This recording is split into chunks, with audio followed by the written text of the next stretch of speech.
Well, good morning. Yeah, so this morning getting warmed up, and then we're thinking.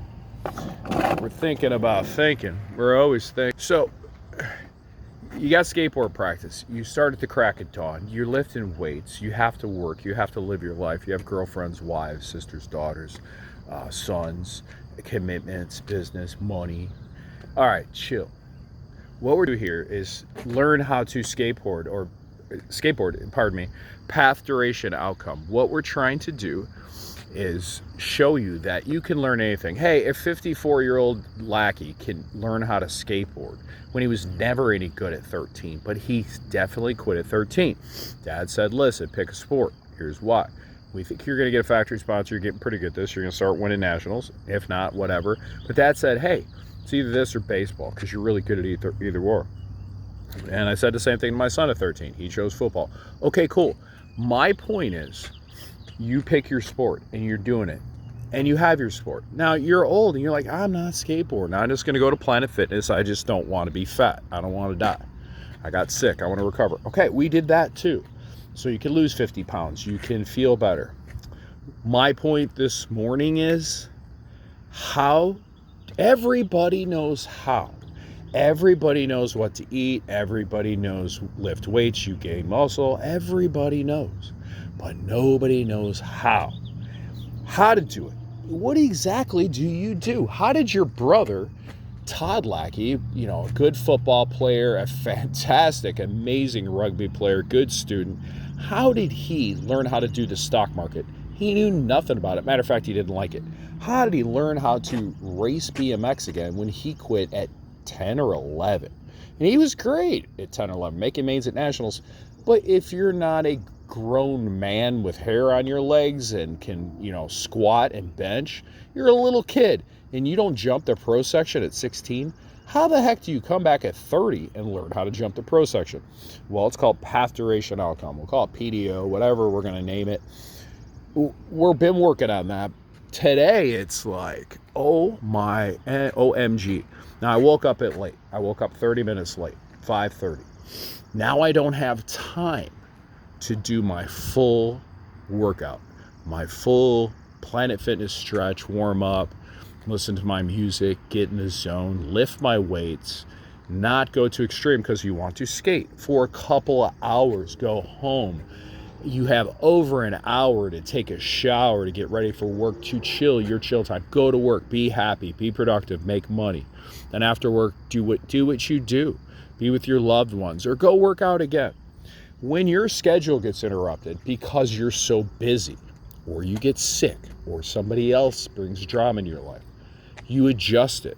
The problem with adjustments are human beings like routines. If you get into a routine, you do not lay in bed and ruminate. You get in the Army. Get right up out of bed. You make your bed before you hit the latrine. The Army's really good at stuff. I thought it was discipline. Turns out there's more to it. The Army says, hey man, don't lay there and ruminate. Ruminate means thinking about. You wake up, you got cortisol, you're stressed out. You need adrenaline, movement. The Army's get moving. What that really does is trains you not to think, because the first thing in the morning you're not thinking well. Your brain computer has four times the capacity to fear danger than it is to seek pleasure. It's genetic, built in from God. Be afraid of the animals, the other humans that can kill you. Wake up, get moving, get ready to go on the hunt, get ready to gather, take care of your babies. Men are designed to get up at the crack of dawn or at the crack of noon. It doesn't matter. Get up before your family. Make sure they're protected. Get out and start hunting for food or you're going to starve and die. The mother, first thing is she gathers the children. They start that task immediately. Get the cave ready. Clean it up so you can go out, gather the berries, the nuts for when dad gets home with the woolly mammoth or the cougar, whatever the hell the animal is. Cougar, why did I say that? Anyway, hilarious this. But everybody gets home and you sit down and have a meal. You should do two things. Dad should get up, not say a freaking word, go to work. Mom should get up, grab the kids, go, shh, clean, get stuff organized and get it going. And the roles can reverse. That's cool. I'm not playing anything what people should do. I'm just saying y'all got to get up, get moving, don't think. Okay. So when you start to think, I got a little warmed up today, did my morning task. Now I'm a little bit short on time. And I immediately felt sad. I'm like, OMG, why am I so sad? Dude, you're still going to work out an hour and a half versus 3. What are you trying to be, Mr. Planet Fitness? Do you even care? No, I don't care. I'm not going to be CrossFit champion. I never cared about any crap anyway. I don't care about college degrees. I don't care about this and that. I care about knowing how to do what you do. Build a race car, drive a race car, skateboard. That's what lackeys do. We're doing the cool, fun stuff. We're never going to get rich because we don't care. Rich people are misers and they save more than they earn. Getting rich, if anybody thinks it's hard, you're a knucklehead. Just be a cheap SOB. Okay. Point is, I'm making this video because I'm trying to reward myself for only working out half of an hour and a half versus 3. And I'm going to talk about it because this is making me happy. So I'm going to actually cause myself to work out 1 hour versus 3. But it's making me happy. Life is dynamic, meaning it's constantly changing and evolving. That's why relationships, you meet the perfect person, everything's wonderful. 1 year, 2 years, 10 years down the line, either you've changed, the 2 things people say, you've changed, I don't like you anymore, or I am growing and adapting, and I do not see this relationship continuing in the future because you're not growing. They're both correct.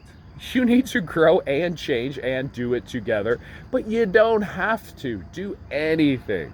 All you got to do is let your partner, your buddy, your friend, your parents, your loved one, your wife, your husband know what you're going to do. Hey, where do you see yourself a year from now? I see myself doing this. And they're like, really? That's pretty cool. Okay, I see myself doing this. The paths diverge. But they're going to converge again and get back together maybe 3 years down the line. But you all agree that's healthy. So you're growing apart.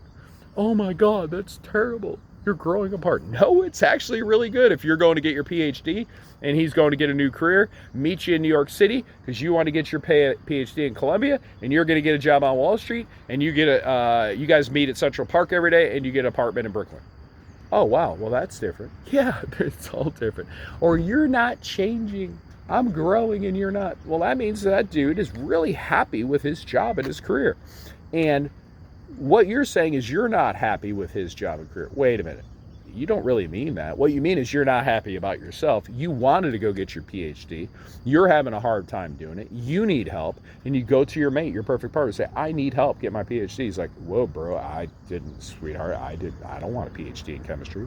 My degree's in math, science, and I'm smart like you, but I want to be in business. And I'm working on all these projects. And I know you think your PhD is important, but my Six Sigma G is important. And everybody's like, wait, what the hell are you talking about?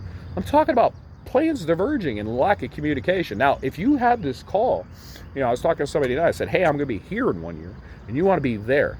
Well, oh man, I thought we could really do, we can. Because year 2, you start harvesting all the research from that. Because an education is the ability to know how. But that doesn't mean you know how to do it. You can get a degree in business. You know how to do business, but you don't know how to do business. Do you understand the difference? Knowing how to do, that's those guys. Yeah, man, damn engineers, they don't know how to work. Every job site I've been on, the construction guys bitch about the engineers call the construction guys dumb. Except for the great companies. The engineer and the construction guys have this beautiful, mutually beneficial relationship. They know how to talk to each other, and the common enemy is either the owner. Let's say he's cool, and everybody loves his owner. Oh, then it's the frickin' bankers. These guys want another piece of paperwork. Sons of bitches. Cool. Hate the frickin' bankers. All right, so path, duration, outcome. I want to talk about dynamics. We'll get more into it. But it's your goals, your expectations, and your happiness. Because, the whole point of life is to serve God, be a great human being, have a good life. So when you do go to judgment one day, you say, God, hey, man, what'd you accomplish? You say, man, God, I did the best job I could, and I'm hoping to get in heaven here. Please let me in. He's like, cool, come on in. The other guy's got a laundry list of, I did this, and this. Guy's like, okay, What did you accomplish? I accomplished this, this, and I made this, did this. God, what did you accomplish? Whose lives did you change? I don't know what God's going to ask. It's in the Bible. It's a pretty good book, and I think it's been pretty well thought out, and everybody thinks that the Bible is real. Whether or not it's spiritual and all the other stuff, that's a bunch of arguments. But the book, the history of how the brain produces all the chemicals for happiness, joy, aggression, fear, it's all in there, baby. And now we're starting to understand the neuroscience. The cortisol, when you wake up, you're stressed. You get moving. Let's go, let's skate. Now I got adrenaline. Well, that's stress, adrenaline. Like, let's win. Well, where's the winning? Where's the trophy? Where's the happiness? In BMX, when we won our first trophy as little kids, that got us hooked. We were winning so many trophies. I was at a high school paper and somebody said, you ever win a trophy? I said, yeah, like 500. They're like, you're lying. I'm like, no, come to the house. Oh, wow. Well, the trophies don't mean much anymore when it's a local race. It means a lot when you're a baby and you're riding a shooting scrambler, but when you're winning national events to win a local race, the trophies don't mean as much. So they started giving us BMX bucks and stuff like that. What people didn't understand was you need to win locals in order to win regionals, in order to win nationals. So what kids started to do is, I'm not racing locals. It's just a trophy. I'm just gonna go to nationals and focus on that. No, you need to race. That's the get the joke. My brother said that on Facebook. The best practice for racing is actually racing. Because he wasn't a BMX guy. He was a rugby football freak athlete, came back to BMX and brought all his skills from other sports. So what we're bringing my other skills to another sport like my brother did, skating. But I still need to go to the gym. I still need to do that. I still need to get up in the morning. I still need to call my girlfriend. I still need to call all my girls every day. I still need to go to my job, make money. Lastly, the job this week. These guys, I feel for them, but they have never seen they're trying to become big shots from the big city, and they're bringing it to the country. I give them kudos. The problem is they think they know that if they just do what they do, because they're taking all the high performers from this individual industry, but what they've never seen is the high performers from other industries or other dealers, let's say. They think that they're the best here, therefore their system will work the best. I'm saying, then they'd say to me, hey man, you're pretty good at this. I'm like, no, you're great. I said, listen, at certain places, I'm just average. Now, I'd rather be average or dead last on the board. Sometimes they have a sales board and they got 100 guys. And the top guys are 50, a tranche of 30s. There's average is always 10, 12, and a top tranche of 20s. They see me at some points in a month go, dude, you're supposed to be 30s. You're a 30s guy. Never 50s because that's different. But you're a 30s guy, 20s to 30s, always. It's the 15th of the month. You've got 2 units out. What are you doing? How are you going to get to 30? I'm like, I'm not. Why not? Because it's not meant to be this month. Well, why not? You're not trying. Yes, I am. Well, why didn't you see any results? Because it doesn't work like that. You can't just go out and grab customers and sign them up and be at 30. It's a never-ending treadmill. You have to sit back, build relationships, then use the relationships to expand your customer base. It's like selling like a stockbroker versus selling like one of those kiosks at the mall. Hey, how you doing? You want to buy something? Hey, how you doing? My name's James. You want to buy a bond? You know, Raymond James, my first stockbroker job, we cold call people, say, hey, this is James from Raymond James. Want to buy a bond? I mean, the sales pitch was 30 seconds. They call it one call closing. It's those guys that come to your house and try to sell you windows or something. If they don't sell you today, they ain't ever calling you back. That's why salespeople get bad names. Same with, I guess, car dealers, stuff like that. They act like they don't care. The guys that have been there 30 years and can sit and drink coffee all day and just sit on their butt and sell better than the national average, which is 12 cars. Average is 11.7 today. My point is, they don't understand that you need to prospect, which means look around for people to buy. Then you need to turn prospects or leads, or prospects into lead. A lead is somebody wants to buy a car, perhaps from you, perhaps at another dealership, but that's a lead. They're going to buy a car within the next, call it 6 months. Then you have your book of leads. The book of leads has to be your closing ratio. So if you want to sell 50 cars next month, you have to have 100 leads. That's prospects turn to leads. They don't understand the difference between a prospect and a lead. I have to have 100 leads and then close 50%, then I'll get 50. The real closing ratio, they're like, your closing ratio is great. It's 38.2%. I'm like, no, it's not. You don't even know how to calculate it. What are you talking about? Well, the people that you put in, that came in, you close. Okay, that's the wrong way to look at it. The people that I talk to or the people I enter in the system. Well, you're not doing it right. No, actually I am. I talked to that dude. He ain't buying a car for 4 years. So why would I put him in the system? Get him in the system. That's a prospect. That's a lead. No, it's not. E-leads. They name it e-leads. It's a prospect, and it's a waste of time. It's a waste of time for me to put his information, notes for 4 years, because I got no idea where he's going to be at in 4 years. He could be in Montana. He could be in prison. But it's a waste of time. You put your prospects in there. I mean, you don't put your prospects. You buy them. Those are Dun & Bradstreet cards. You put your leads in there. And a lead is somebody buying something within the next 12 months. Never go 12 months, okay? Then you have a closing ratio from those prospects, not the people that come in and see you. It's all completely different. It's not that they're doing it wrong. That's the way I'm not trying to change them. I'm trying to have them think different. Like, hey, how would a stockbroker do this? He would go to business. He wouldn't wait for people to come in. Hey, got any trucks for sale? This guy goes and knocks on the business door. Hey, how you doing? I'm Jay, just moved to town. Hey, what do you do? I got trucks for sale. Anyway, how are you? Tell me about your business. And shut up and let them tell their story. And then they love you. He's the greatest salesman ever. All I did was say hi and shut up, and they tell me their story.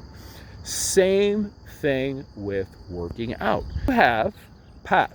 I want to be a great athlete. I want to be a great salesman. I want to make $100,000. Okay, I want to lift 100 pounds. Let's reverse engineer it. That's your path. That's the outcome. The path is getting up and doing the tasks first that you believe and use coaches to get you the outcome desired. Path. Now, duration. That's the key. That's what I'm talking about today. I'm changing the duration. It's the dynamic. I can only work out. It's going to be less than an hour when I shut up. But I can only work out an hour a day.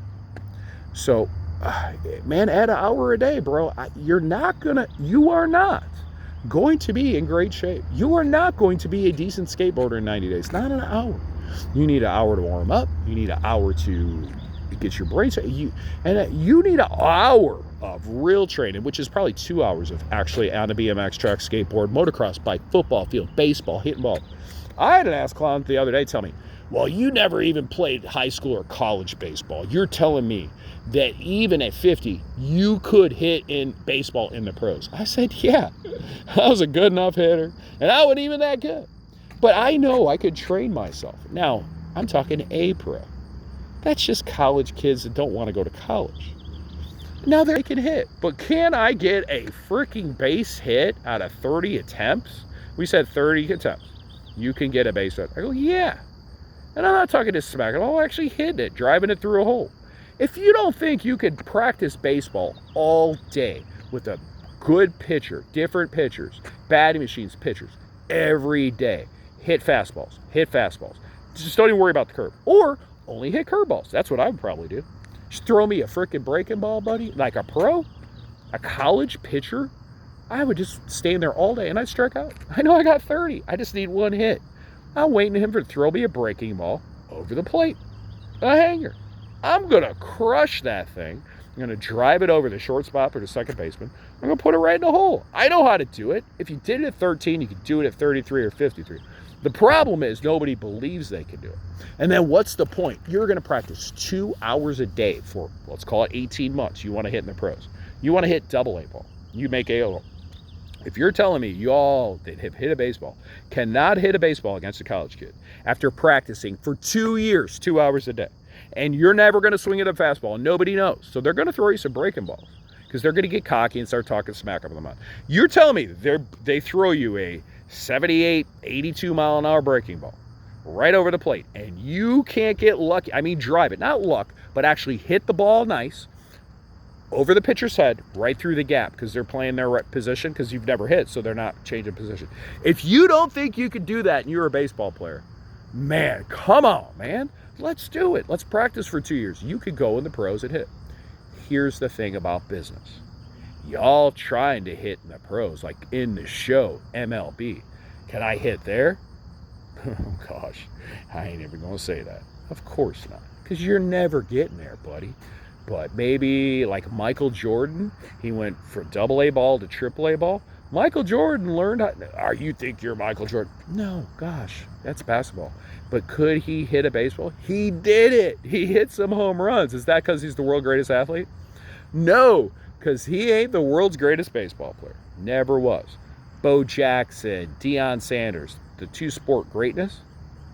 Do you think that Deion Sanders was that much better of a baseball player than other baseball players that made the pros? Or was he just a great athlete? Because I know the man. And my ex-brother-in-law played high school football with him. And Deion could run faster backwards than the rest of the team. But what I'm asking you is, do you think Deion was that great? Or he's that big of a jerk because he talks too much? Or do you think that dude actually practiced baseball? Practiced hitting? Now, he can run like fire, so he could play center field. That's different. I'm talking about hitting a professional pitcher because he played professional baseball in Atlanta and professional football in Atlanta. Now, he was a track star football player. But if you think for a second Michael Jordan didn't try hard doing baseball, or Deion Sanders, baseball, if you don't think that they practiced 2-3 hours a day, every day for years, man, you just ain't getting the jokes. To think about what you're doing, do the practice, but when life throws you lemons and you get the flu and you can't work out and you get sad, find another way to get happy, okay? What we're trying to do is get the dopamine, and I got it now. I'm happy as hell because I was really upset. And the point of life is to be happy and to continue. Now, does it matter if I work out or skate 10 minutes today or 10 hours? Well, today, I don't feel good. I'm tired. Plus, I have so much work, like physical work to do at my job, and I have to write manuals and training and I have to go to Minneapolis, I have to go to New York, I have to do all these things, and it's real easy for me when I'm getting stressed out. I don't have time to eat, so run through the drive-through at fast food, eat some food, don't work out. 3 days later, you're feeling sick, you're gonna puke. Stop, take a breath, calm down. It's my dad. Calm down, son. So run into the grocery store, grab some fruit, grab some boiled eggs, skateboard for 30 seconds if that's all you got. But do you eat the right food? I'd walk past my drum set and my brother goes, hey man, play the drums? I go, I play every day. And I walk past him and go, ting. Because my brother and my dad, all the lackeys know to be good at anything, you got to work every day. To be great at anything, you got to do it with path, duration, outcome, with a specific intensity every day to be great. It's not hard. We all know how. The problem is we do not know how to do it because you didn't grow up with my dad and my family who says, dude, the best practice for racing. That's what my brother said to me because I raced. I still haven't gone to the freaking track because I got rained out, but I know I'm going to go practice 3 times, go sign up for a national, and hopefully I'll not kill myself, make the main, not embarrass myself. And if it's fun, I'll be traded harder and I'm going to try to win another one. I haven't won a national in, 15 years because it's hard. Everybody there is an ex-pro. Everybody there knows how. So you need some luck. You got to be on top. You got to peak at the right weekend and you have to peak at the right hour. Because these kids on the Olympics, man, do they try. And man, the Olympics turn into a hand sanitized, whiteboarded bunch of suits walking around costing $1 trillion to hold an event where the towns go bankrupt. I think we should all rise up as athletes, cancel the Olympics. You want to cancel Wall Street, the cancel culture, cancel all this other stuff. How about athletes' lives matter? Cancel the Olympics because that is the biggest waste of money shit show. There's nobody in the stands. Nobody can watch it on TV. The kids look miserable. The whole point of the Olympics is to celebrate warriors, the hunter-gatherers, and the original Mount Olympus to run the marathon, and a dude passed out taking his message. The original point to celebrate athletics, humanity training is lost. There's no joy, no happiness. It's losing money. Shut that shit down. You cool kids, you want to protest all this shit. Why don't you protest the Olympics? Because that's turned into the biggest shit show. They have our little adorable little 5-foot amazing gymnast she was on the beam doing a trick that no one else in the world can do. It's named after her. And the effing announcer said, oh, she slipped. She's not going to get a perfect. And you're just criticizing her. I'm like, oh, she had a bad beam exercise. Don't worry, it'll be okay. She gets an 8.9 instead of a 10, and she's sad. And her coach is like, oh, don't worry about it. And I'm looking at that going, how effing preposterous. The kid's doing 4 gold medals. The kid's doing one thing no one else can do. So they give her a crappy score on another event because they don't want anybody else doing it because they might get hurt. So I'm at the Olympics. You're telling kids like me who could drive a alcohol-funny car and race BMX and motocross, don't get hurt. They're telling the Olympic kids, don't get hurt. Are you kidding me? That's dumb. She's doing a trick named after her that no one else can do. Then they give her a bad score. And everybody goes, oh, what's wrong with her? What's wrong with her? What the frick is wrong with you? She's a badass. She's amazing. She's going to win anyway. But it's the drama. So if you're watching ESPN or the news and they're like, oh my God, what's wrong with you? And the whole thing's preposterous. It's just mind-melting. Skateboarding. They took the coolest sport, the coolest kids surfing, skateboarding, with all the best intentions. You should have learned from us BMX guys. They turn it into Supercross and this TV, and they just ruin it. No, nobody can do that. There's not a kid. The point of BMX is every kid can ride a bike. Striders, 3 years old. The point is any kid could get with a bike, they could borrow a helmet, they could sign up, race, and have a good time.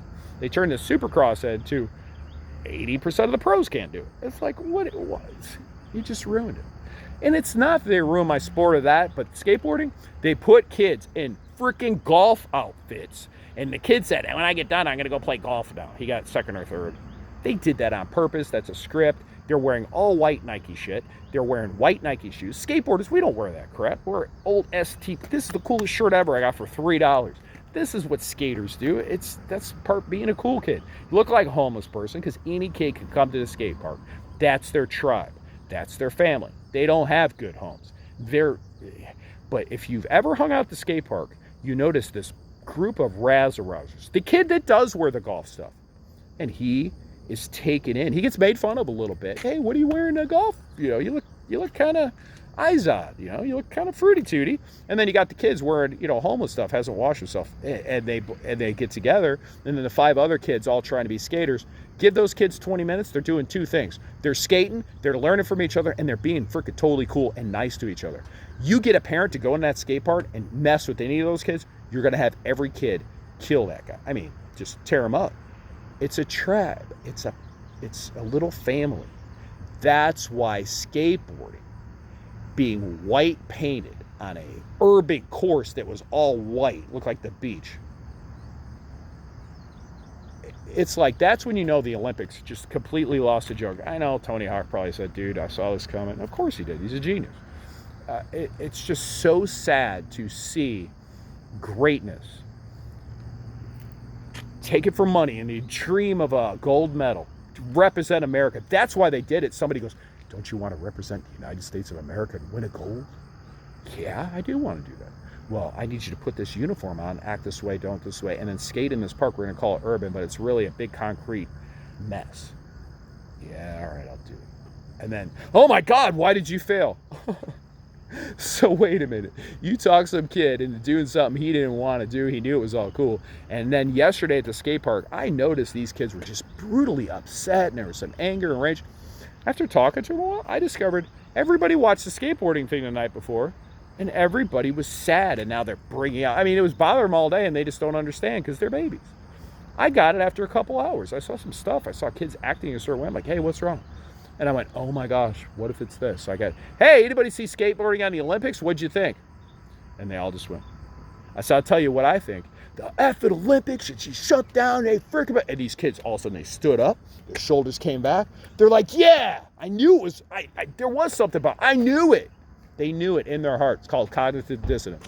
It's when your heart is feeling broken because your brain is sold on something, and logically, yeah, it makes sense to go to the Olympics, win the gold, represent United States, go to Tokyo.